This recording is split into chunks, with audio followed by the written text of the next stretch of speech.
En esta segunda parte quiero recordar cuando llegamos a tomar posesión de este precioso lugar de Llano Mateo. E inmediatamente la visión fue: debemos construir, ya que encontramos una gran necesidad. Sufríamos algunos inconvenientes con el lugar, teníamos goteras dentro de la casa y a veces parecía que llovía más adentro que afuera. Recuerdo mucho que en el templo había una gotera donde la madera ya había sido atravesada totalmente y tenía un hueco que tenía el tamaño del puño de una mano. Se entraban las serpientes y los roedores, y en algún momento se entraron cangrejos y no entendíamos de dónde habían salido. Entonces nos decidimos a orar con este objetivo. Algún vecino del caserío entró y miró los planos que yo había hecho del templo. Él no los entendía, pero me decía: pastor, esa casa tiene que valer mucha plata porque se ve muy bonita. Y me preguntó: ¿usted tiene el dinero? Entonces yo le dije a él: no lo tengo, aún no lo tenemos. Su respuesta fue reírse de mí a carcajadas. Entonces yo le dije a él: es verdad que no tenemos los recursos, pero tenemos al dueño del oro y de la plata. Él decidió contarle a todo el pueblo, porque era el lechero y entraba en la mayoría de las casas del caserío y hablaba con casi todos en el pueblo.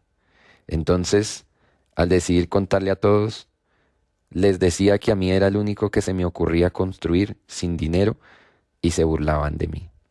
Alguien en el pueblo se atrevió a decirme que sacara la iglesia del pueblo, que me fuera y que me fuera lejos con esa iglesia. Pero el Señor Jesús se glorificó y cuando Él me dijo eso, aquello que me dolió, pues me reiteraba: pastor, llévese esa iglesia de aquí, aquí no puede salir nada bueno.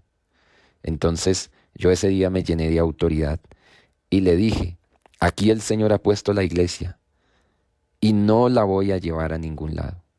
Aquí Dios la quiso, aquí se queda y aquí el Señor se va a glorificar porque Él es el dueño del oro y de la plata. Esto lo dije con fe, con seguridad, pero sin saber que más adelante este mismo personaje me estaría pidiendo perdón por haber dicho estas palabras.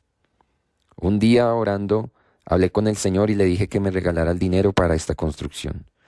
Como respuesta a las oraciones, Él me puso sentir en mi corazón de que hablara con los directivos. Entonces, al hablar con el supervisor, él me dijo que le presentara un proyecto.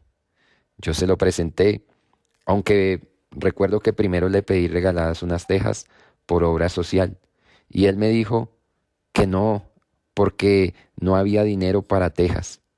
Pero el supervisor del momento, el hermano León Torres, me abrió la puerta diciéndome: páseme un proyecto.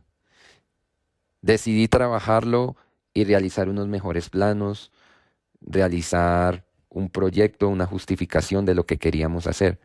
Y al pasarlo, él lo vio con buenos ojos y decidió enviarlo al honorable consistorio, aunque teníamos mucha incertidumbre.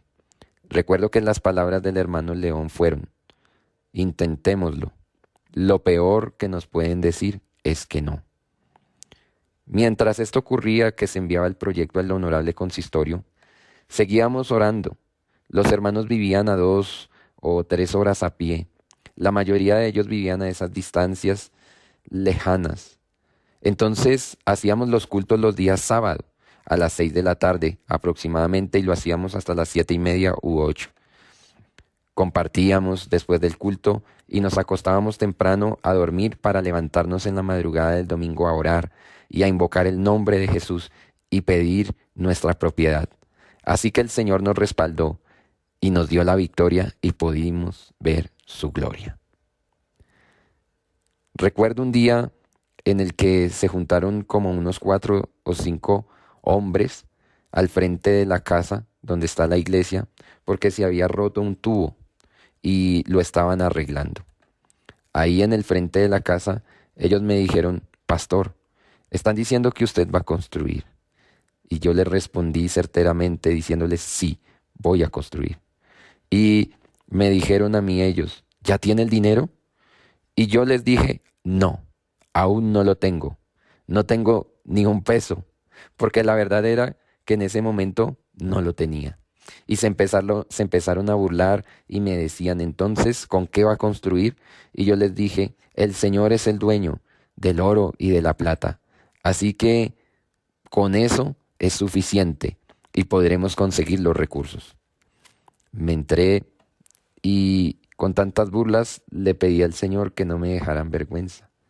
A mi esposa le dije, se están burlando de mí por querer construir, pero no me siento triste, porque extrañamente me sentía contento, porque tenía la seguridad de que Dios le callaría la boca a ellos y nos daría la victoria a nosotros, porque ellos dudaban que Jesucristo pudiera proveer para su obra.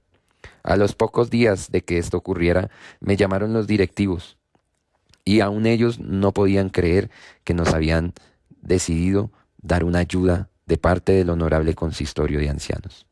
Recuerdo que hubo un directivo que me dijo, ¿usted con quién habló?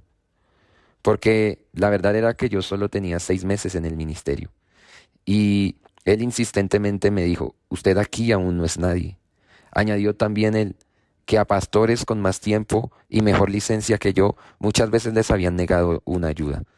Por eso me repitió, ¿con quién habló? Y yo le dije, hablé con el dueño de la iglesia. Él es el que me está guiando y decidió ver con buenos ojos la obra en Llano Mateo. Así que recibimos una buena ayuda, una buena inyección económica del honorable consistorio. Además de esto, vendimos café, vendimos quesos con bocadillo, hicimos muchas actividades de la iglesia de la que salí al Santo Ministerio, la amada Ipuxúa, Costa Rica. De allí nos ayudaron en gran manera. Y entre tantos proyectos, en una ocasión realizamos 300 gallinas que vendimos y todas se invirtieron en este proyecto. Cuando el proyecto fue una realidad, nos gozamos porque encontramos los recursos. No sabemos cómo, pero de un momento a otro, además de la ayuda del honorable consistorio y las actividades, pudimos reunir aproximadamente 60 millones de pesos. Nos pusimos muy contentos y cuando le informé a la iglesia que nuestras oraciones habían sido contestadas, recuerdo ese fuerte amén y la alegría con que salimos de ese culto. Para nosotros fue ver realidad algo que aún para nosotros mismos parecía imposible. Y así empezamos ese hermoso proyecto que hoy es el templo de la Iglesia Pentecostal Unida de Colombia en Llano Mateo.